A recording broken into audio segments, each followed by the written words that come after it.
नमस्कार, news our के खास कार्यक्रम में आपका स्वागत है। मैं हूं देवेंद्र कुशवाहा। आज हम इस मुद्दे पर बात करेंगे अग्निवीर योजना पर कि उस पर कैसे सियासत हो रही है। वैसे तो चुनाव आयोग ने गाइडलाइन जारी करते हुए अग्निवीर योजना पर कुछ भी बोलने से बचने को कहा है, लेकिन राहुल गांधी इस सलाह को कहीं भी मानते हुए नहीं देखे जा रहे। ऐसे में छत्तीसगढ़ में इस योजना को लेकर सियासत जोर पकड़ लिया है। जहां एक तरफ छत्तीसगढ़ के उप मुख्यमंत्री अरुण साव इस योजना की उपलब्धियां गिना रहे हैं, वहीं कांग्रेस इसे बंद करने की बात कर रही है। लेकिन जो सबसे बड़ी बात, अग्निवीर पर चुनाव आयोग ने जो गाइडलाइन जारी की थी वो क्या थी, आइए ग्राफिक्स के माध्यम से हम आपको बताते हैं। धार्मिक मुद्दों पर भेदभाव और अग्निवीर सहित कई मुद्दों पर बोलने से परहेज करें, ऐसा चुनाव आयोग ने गाइडलाइन जारी करके कहा था। लेकिन परहेज किसी से हो कहां रहा है। राहुल गांधी को शायद यह सलाह अच्छी नहीं लगी, या यूं कहें कि चुनाव आयोग की इस सलाह को नजरअंदाज करते हुए राहुल गांधी ने कई बार अग्निवीर पर न सिर्फ बोला बल्कि उसे बंद करने की भी बात की। जरा सुन लीजिए आप भी। नरेंद्र मोदी कुछ भी कहें, 4 जून के बाद इंडिया की सरकार आने वाली है। अग्निवीर योजना को फाड़ के हम कूड़ेदान में फेंकने जा रहे हैं। ये नरेंद्र मोदी की योजना है। आर्मी इस योजना को नहीं चाहती है, ये ऊपर से थोपी गई है। और हमारा पहला काम अग्निवीर योजना को फाड़ कर कूड़ेदान में फेंकने का होगा। तो फाड़कर ऐसे कूड़ेदान में फेंकने का होगा, ऐसा राहुल गांधी कह रहे हैं। जबकि चुनाव आयोग ने गाइडलाइन जारी कर दी है कि इस पर बोलने से बचें, परहेज करें। छत्तीसगढ़ सरकार में उप मुख्यमंत्री अरुण साव इस योजना की खूबियां गिनाते हुए कहते हैं कि इस योजना के तहत अग्निवीर 4 सालों के लिए सेवा का हिस्सा बनते हैं। 4 सालों के बाद अग्निवीर आम जीवन में वापसी करते हैं। खास बात है कि इन 4 सालों के बाद अग्निवीरों को डिफेंस फोर्सेज में आने का मौका दिया जाता है।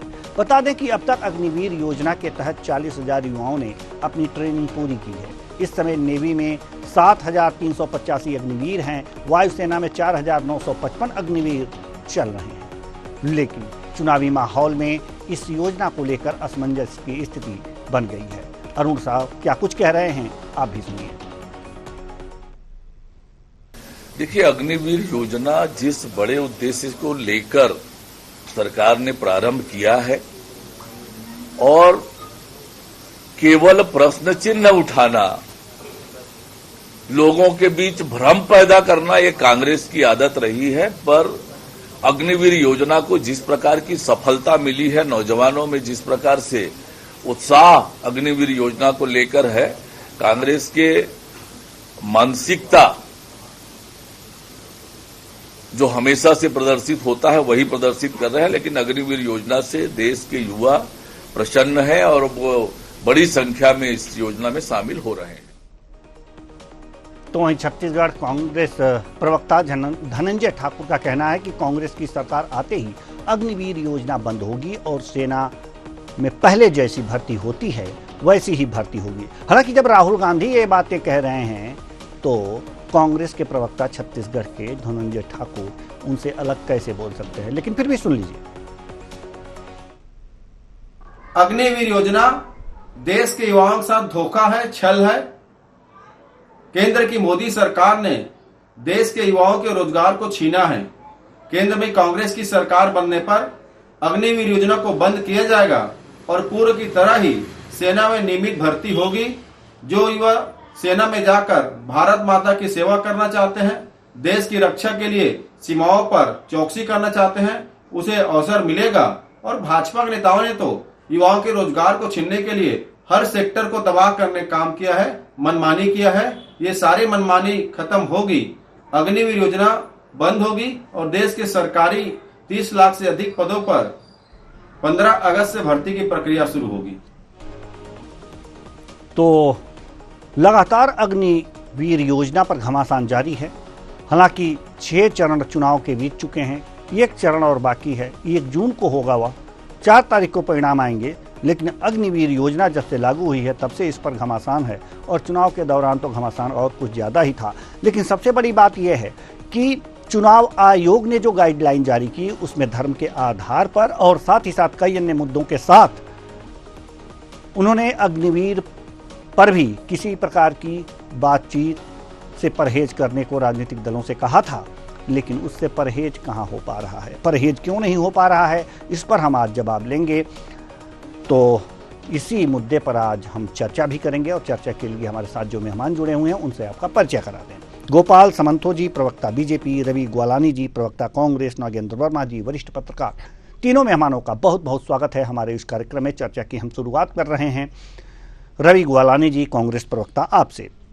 रवि ग्वालानी जी, सवाल यहाँ पर यह है कि जब चुनाव आयोग ने एक गाइडलाइन जारी कर दिया कि इन चीज़ों से परहेज करें या बचें, अग्निवीर योजना पर कुछ भी बोलने से बचें, लेकिन इस गाइडलाइन को कांग्रेस कहीं नहीं मान रही, न राहुल गांधी मान रहे हैं, न उनके जो छत्तीसगढ़ के लोग हैं वो मान रहे हैं, कांग्रेस के कार्यकर्ता। क्यों? देखिए कुशवाहा जी, आपने बात कही लेकिन आपने पूरी बात नहीं कही। चलिए, आपने कहा कि कांग्रेस गाइडलाइन को नहीं मान रही है। ऐसा कहाँ है कि कांग्रेस गाइडलाइन को नहीं मान रही है? चुनाव अपने आखिरी चरण पर आ चुका है और आप देखिए हम बहुत अच्छे से चुनाव लड़ रहे हैं, सौहार्दपूर्ण वातावरण से चुनाव लड़ रहे हैं और जितने भी इलेक्शन कमीशन की गाइडलाइन है उसको फॉलो करते हुए लड़ रहे हैं। लेकिन अगर किसी को लगता है कि कोई गाइडलाइन फॉलो नहीं हो रही है या कोई गलत चीज हो रही है तो वो स्वतंत्र है, जाकर के कंप्लेंट करे। इलेक्शन कमीशन भी स्वतंत्र है तो वो देखे कि क्या सही है क्या गलत है। लेकिन मैं आपसे पूछना चाहता हूं कुशवाहा जी, आपका प्रतिष्ठित चैनल है, भारतीय जनता पार्टी के एक प्रत्याशी जो ये कह देते हैं कि एक हमारे देश के भगवान जो है वो नरेंद्र मोदी जी उनके फैन है, तो क्या उस समय गाइडलाइन वायलेट नहीं हो रही है? जब मुजरा जैसे शब्दों का प्रयोग हो रहा है, शायद आपने तो ध्यान गाइडलाइन शायद आपने जब मैंने इलेक्शन कमीशन की सलाह दिखाई, नौकरी की बात करते हैं, अगर हम 1 मिनट कुशवाहा जी, अगर हम युवाओं को नौकरी देने की बात करते हैं, अगर हम युवाओं के भविष्य की बात करते हैं, अगर हम देश में हमारे सैनिकों को प्रणाम करते हैं, उनके बारे में सोचते हैं, तो गाइडलाइन वायलेट होती है। लेकिन जब दूसरी पार्टी भगवान को फैन बता देती है या मुजरा जैसे शब्दों का इस्तेमाल करती है, क्या तब वायलेट नहीं होती है? क्या ये दोहरा मापदंड नहीं है? जी, ये मेरा दोहरा मापदंड नहीं है, पहले हम क्लियर कर दें रवि ग्वालानी जी, ये मेरा दोहरा मापदंड नहीं है। और शायद आपने ये देखा भी होगा कि जब हम इलेक्शन कमीशन की सलाह दिखा रहे थे तो उस समय जो हमने पहली बार जो पहला वर्ड है वो यही था कि धर्म के आधार पर भी चुनाव आयोग ने यह सलाह दी थी कि धर्म के आधार पर कोई भी बात ना की जाए, कुछ भी कहने से बचा जाए, परहेज किया जाए। ये बातें मैंने कही थी, मैंने दिखाया भी था, और आप कहें तो एक बार और उसे चला दें, हमें आपत्ति नहीं है। लेकिन अच्छी बात होगी, मैं देख नहीं पाया था। ठीक है, एक बार और दिखा दिया जाए हमारे मेहमान को ग्राफिक्स 1 स्क्रॉल, जिसमें जो सलाह दी है इलेक्शन कमीशन ने कि राजनीतिक दल धार्मिक मुद्दों पर, भेदभाव और अग्निवीर सहित कई मुद्दों पर बोलने से परहेज करें। ये चीजें हैं। आपने देखा रवि ग्वालानी जी, हम अपने चैनल पर किसी एक तरफा पक्ष को नहीं रखते, जो सही रहता है वही पक्ष रखते हैं। आप लगातार हमसे जुड़ते रहे हैं, इसलिए हमारी अगर जो निष्पक्षता पर आपने सवाल उठाया है तो क्षमा चाहते हैं कि आपने शायद पूरी बात नहीं सुनी होगी, इसलिए हमारी निष्पक्षता पे मैंने आपकी निष्पक्षता के ऊपर कहीं प्रश्नवाचक चिन्ह खड़ा नहीं किया। आपने हमसे पूछा तो मैंने कहा कि हम तो युवाओं की बात कर रहे हैं, हम देश के सैनिकों की बात कर रहे हैं जो देश की रक्षा कर रहे हैं। आज 140 करोड़ लोग अगर सुरक्षित हैं तो तभी क्योंकि हमारे सैनिक देश की हमारी सीमाओं पे खड़े हुए हैं, उनको हम प्रणाम करते हैं। उनकी जितनी तारीफ की जाए कम है। अगर उनके लिए हम सोच रहे हैं तो मुझे नहीं लगता कि कोई कांग्रेस पार्टी बड़ी बात कह रही है, चलिए। ये हमारा फर्ज है, ठीक है। कर्तव्य भी है। लेकिन भारतीय जनता पार्टी हमारे सैनिकों के बारे में क्या सोच रही है, ठीक है। ये आप देखिए। 4 वर्ष के बाद हमारे जो लोग अग्निवीर योजना में जाएंगे वो कहाँ जाएंगे? न उन्हें पेंशन मिलेगी, न उन्हें कोई रैंक मिलेगी, उनका भविष्य अनसर्टेन कर रही है बीजेपी। क्या इस पर बात नहीं होनी चाहिए? आप एक प्रतिष्ठित चैनल में बैठे हुए हैं, मैं आपसे निवेदन कर सकता हूं कि आप ऐसा प्रश्न उनसे भी पूछिए कि आखिर जो अभी तो शुरुआत आपसे हुई है सर, अभी तो शुरुआत आपसे हुई है, शुरुआत आपसे हुई है। अब बारी गोपाल सामंतो जी की है, गोपाल सामंतो जी की भी बारी है। गोपाल सामंतो जी भी जवाब देंगे। जो आपने प्रश्न किया कि हाँ भगवान जगन्नाथ जी मोदी के फैन हैं, यह शायद यही बात आप कहना चाह रहे थे कि जो संबित पात्रा जी ने कही थी, उनके मुंह से निकला था, वो उस पर भी कोई बात होनी चाहिए, क्योंकि वो भी धार्मिक ही चीजें हैं और धार्मिक भेदभाव को दर्शाता है। इस तरह की बातें आपने कही हैं, ठीक है।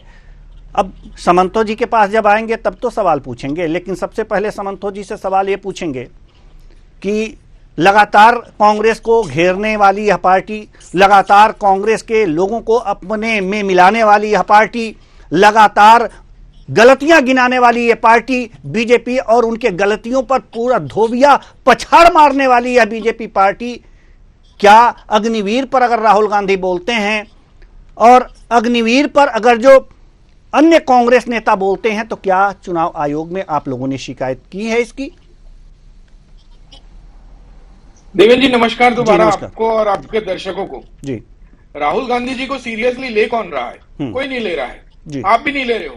राहुल गांधी जी 4 दिन पहले आए, मीडिया के नाम पर उन्होंने प्रश्नवाचक चिन्ह खड़ा कर दिया। उन्होंने बोला छत्तीसगढ़ में 1000 करोड़ का 1000 करोड़ रुपए लेके मीडिया शांत बैठ गई और एक पार्टी की तरफ से। तो आपने सीरियसली लिया क्या? नहीं लिया।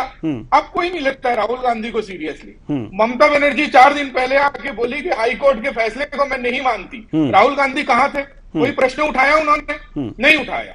ये कैसी दोगलापनी है, कैसा दोगलापन है?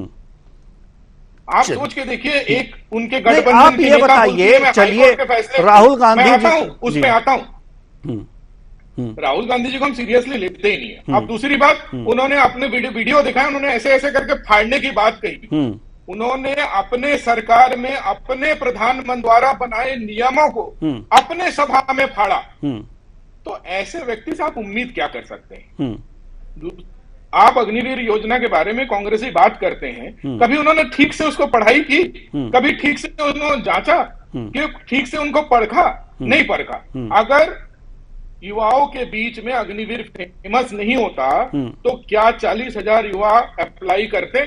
40,000 युवा उस नौकरी में जाते? नहीं जाते ना। उनको समझ ही नहीं आ रहा है कि किस चीज का विरोध करना है, कब करना है और क्यों करना है।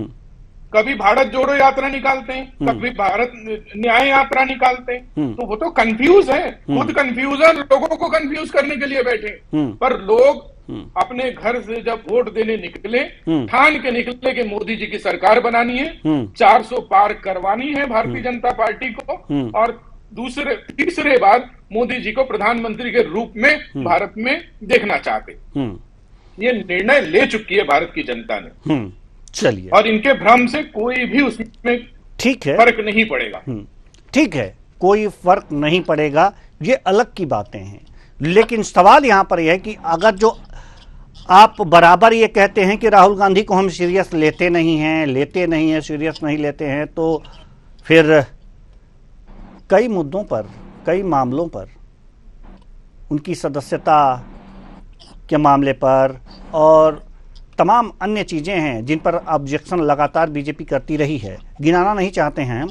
लेकिन जहां तक धार्मिक वाली बात है, धार्मिक भेदभाव की जहां तक बात है, धर्म से संबंधित, उस पर भी गाइडलाइन जारी की गई थी, फिर भी मुजरा जैसे शब्दों का प्रयोग किया गया। साथ ही साथ धार्मिक, एक तरह से भगवान जगन्नाथ को मोदी का फैन बताया गया। इस तरह के धार्मिक बातों और तमाम धार्मिक बातें हैं जो बीजेपी के द्वारा की जाती हैं, राजनीतिक दलों के द्वारा की जा रही हैं।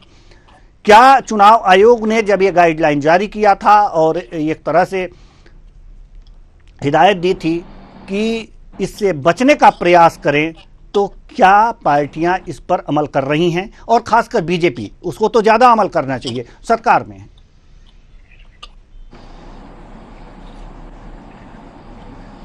देखिए, धार्मिक बातें तो कांग्रेस हमेशा करती है। एक राम मंदिर पर आज तक कांग्रेस अपना स्टैंड क्लियर नहीं कर पाई है। कांग्रेस का कोई नेता राम मंदिर जा नहीं पाया है। तो ये छद्म या फर्जी सेक्युलरवाद के बल पे चलते हैं। मैंने वही तो सवाल पूछा कि आज पश्चिम बंगाल में जब फैसला आया कि एक धर्म के 118 कैटेगरी को ओबीसी बनाया गया। चलिए गोपाल समंत जी राहुल गांधी जी ने उस पर सवाल क्यों नहीं किया जी? कहां थे राहुल गांधी? एक धर्म के चश्मे से क्यों देश को देखते हैं और क्यों देखना चाहते हैं बराबर? आप थोड़ा सा अग्निवीर पे अगर ध्यान देंगे तो आप अगर अमेरिका, यूनाइटेड किंगडम, ऑस्ट्रेलिया, ये सारे देशों में देखेंगे तो वहां भी शॉर्ट सर्विस कमीशन होता है मिलिट्री में, और वहां कोई विरोध नहीं करता इसका, क्योंकि उन्नत देश है, उन्नत प्रगतिशील देश है, उन्नत नियम बनेंगे। तो अगर मैं अपने कांग्रेस के प्रवक्ता भाई से कहना चाहूंगा कि एक बार ये और यूके और ऑस्ट्रेलिया जैसे देशों के भी short service commission in military services के ऊपर थोड़ी पढ़ाई कर ले। चलिए ठीक है। नागेंद्र वर्मा जी, हम आपके पास आना चाहेंगे, वरिष्ठ पत्रकार हैं आप। आपने दोनों मेहमानों को सुना। एक का काम है अग्निवीर पर बातचीत करना, दूसरे का काम है धर्म आधारित राजनीति करना। लेकिन अगर जो राहुल गांधी ने लगातार अग्निवीर की चर्चा की है, तो बीजेपी का यह कहना कि उन्हें सीरियस हम नहीं लेते, इसलिए हमने चुनाव आयोग से कोई शिकायत नहीं की है, क्या यह सही जान पड़ता है? क्या इसके पीछे यह नहीं है कि धर्म के आधार पर राजनीति हम भी कर रहे हैं? अगर जो हम राहुल गांधी की शिकायत करेंगे तो यह भी धर्म के आधार पर राजनीति और जो धार्मिक भाषाओं का प्रयोग किया जा रहा है, भेदभाव की बातें सामने आ जा रही हैं जाने अनजाने। इस पर भी कांग्रेस जो चुनाव आयोग पर या चुनाव आयोग का दरवाजा खटखटाएगी, और ये सब ना हो इसलिए दोनों पार्टियां एक दूसरे को वॉकओवर दे रही हैं। बहुत सारी चीजें बहुत स्पष्ट हो रही सारी बहस में। हम ये देख पा रहे हैं इस चुनाव में मुद्दे खुद अपने आप बनते चले जा रहे हैं जी, लगातार। और राजनीति में इतनी गिरावट आती चली जा रही है कि चुनाव के दौर में राजनीतिक दल जो है चुनाव आयोग की गाइडलाइन का भी परहेज करने में जरा भी कोताही नहीं कर रहे हैं। और शायद मुझे लगता है इस पे एक दूसरे के खिलाफ आयोग में शिकायत नहीं करने का एक कारण ये भी हो सकता है कि वो इन बयानों को उस पार्टी के खिलाफ आम जनता के परखने में छोड़ दे रहे हैं। जैसे उदाहरण के लिए हम कहें अग्निवीर योजना पे ही हम आए तो अग्निवीर योजना जो है एक युवा शक्ति संपन्न देश जिसके युवाओं के पास अभी रोजगार नहीं है, उनको नियोजित करने की एक प्रक्रिया है, और एक बहुत अच्छी प्रक्रिया है जिसमें युवा शक्ति को अच्छे समय में देश की सुरक्षा में 4 साल के लिए जोड़ा जा रहा है। उनको एक बेहतर ट्रेनिंग दी जा रही है ताकि वो वहां से निकलें तो समाज में एक उत्कृष्ट नागरिक के रूप में भी स्थापित हो। दूसरी चीज, इस योजना में उन्होंने स्पष्ट किया है कि 25% को तो आर्मी अपने पास ले लेगी, बच्चे 75% में भी जो है उनको भी अलग अलग राज्यों में पुलिस सेवा में या सुरक्षा से जुड़ी हुई अन्य एजेंसियों में, पैरामिलिट्री फोर्सेस में अवसर मिलेगा। साथ ही उन्होंने ये भी कहा कि प्राइवेट सुरक्षा एजेंसियां भी, जो मुझे लगता है कि गार्ड्स के रूप में या अन्य एजेंसियां जो है वो भी उनको नियोजित करेंगी, और 4 साल के इस काम के दौरान उनको एक अच्छी खासी राशि और बाद में भी सेवाओं में प्रायोरिटी राज्य सरकार की जो भी नौकरियां निकलेगी उसमें अवसर मिलेगा। तो हम जब देखते हैं कि युवा शक्ति पढ़ लिख के बेरोजगार सड़कों पे घूमती हैं, न्यूसेंस में इन्वॉल्व होती हैं, उनसे हट के अगर सरकार ने एक मंशा बनाई है, और बहुत सारे उदाहरण है, बहुत सारे उन्नत देश जो है वो युवाओं को अपनी सेना में कंपलसरी 4 साल 8 साल के लिए अवसर देते हैं, तो ये एक बेहतर अवसर है। अब रही बात धार्मिक मुद्दों पे, तो इसमें लगातार आम जन भावनाओं को प्रभावित करने का प्रयास राजनीतिक मंचों से किया जाता है। चलिए, और मुझे लगता है कि आज जनता को इससे कोई फर्क नहीं पड़ता। जी जी बिल्कुल, जनता बहुत बखूबी समझती है इस सब बातों को। रबी वालानी जी, हम आपके पास आना चाहते हैं। सवाल वही है आपसे भी, इसलिए कि अगर धार्मिक मुद्दे पर बोलने और भेदभाव करने का कांग्रेस आरोप लगा रही है, और अगर जो चुनाव आयोग ने ऐसे गाइडलाइन जारी कर दिए हैं, तो शिकायत तो करनी चाहिए ना चुनाव आयोग से। आपने की क्या?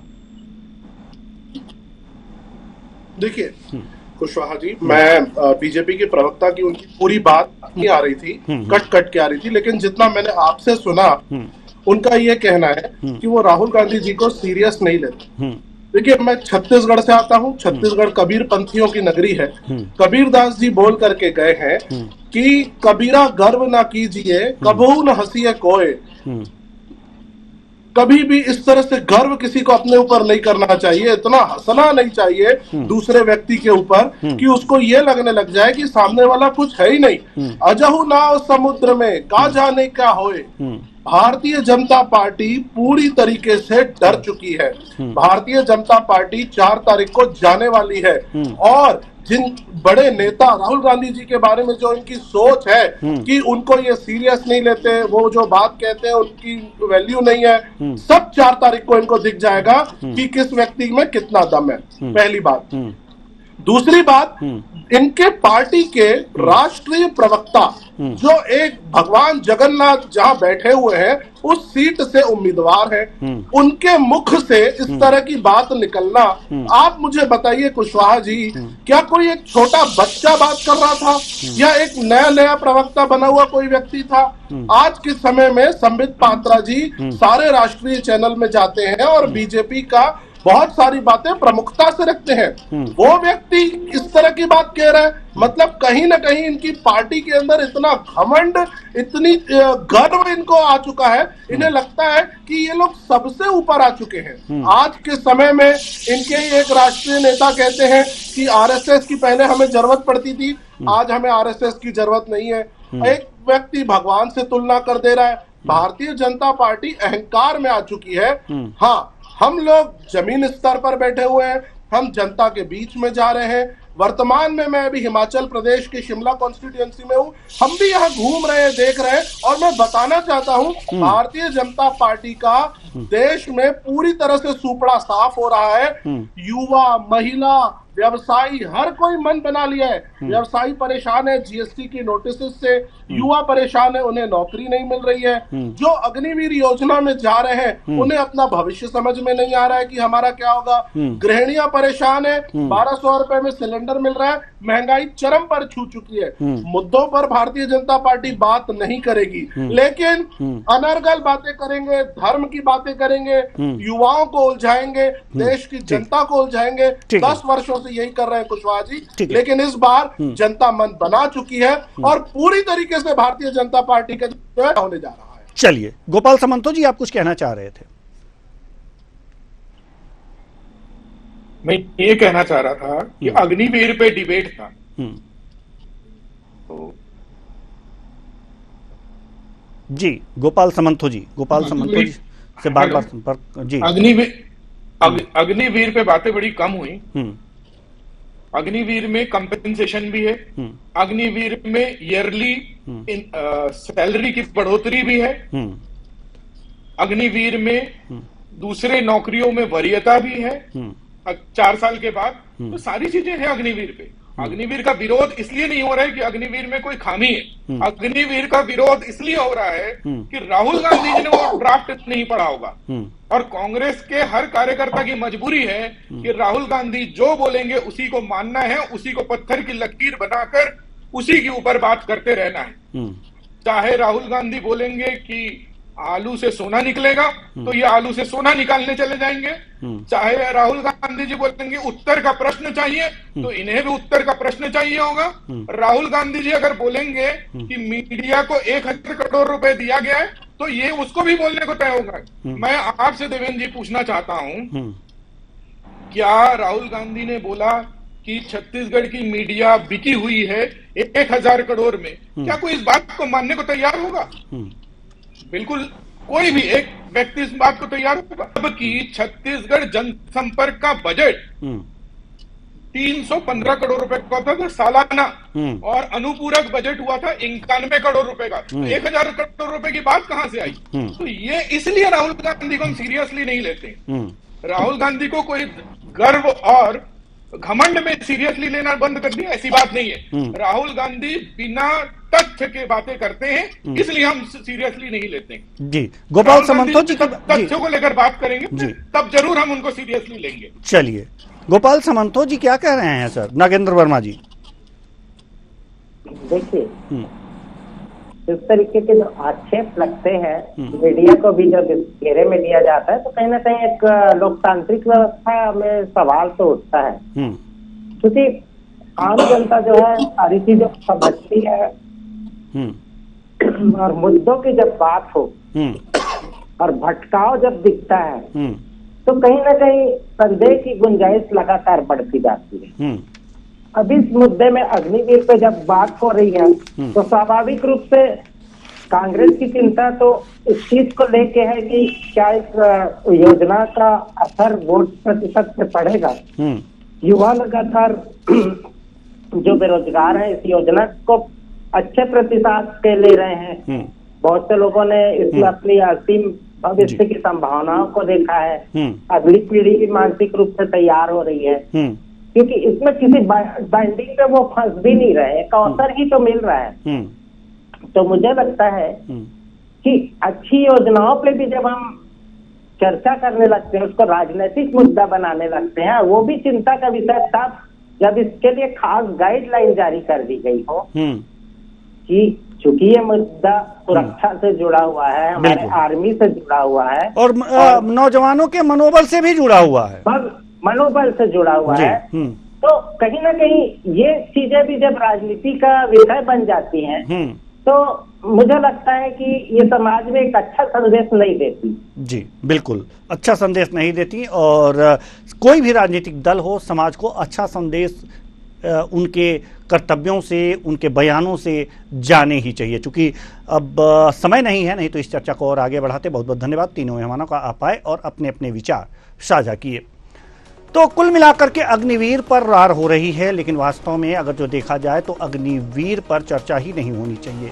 धार्मिक भेदभाव की बातें भी नहीं होनी चाहिए, क्योंकि इलेक्शन कमीशन ने ऐसी हिदायत दे दी है गाइडलाइन जारी करके कि आप इन सब मुद्दों से परहेज करें, इन सब बातों को कहने से बचें। लेकिन राजनीति है कि मुंह पर ताला लगने ही नहीं देती। जिन बातों को नहीं कहना चाहिए वो बातें भी सामने आ जाती हैं। ऐसे में राजनीतिक दलों को धैर्य से काम लेना चाहिए। हार और जीत तो लगी रहती है, मुद्दे भी तमाम हैं।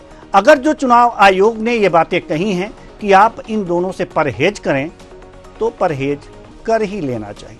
फिलहाल इस कार्यक्रम में इतना ही। मुझे दीजिए इजाजत, नमस्कार।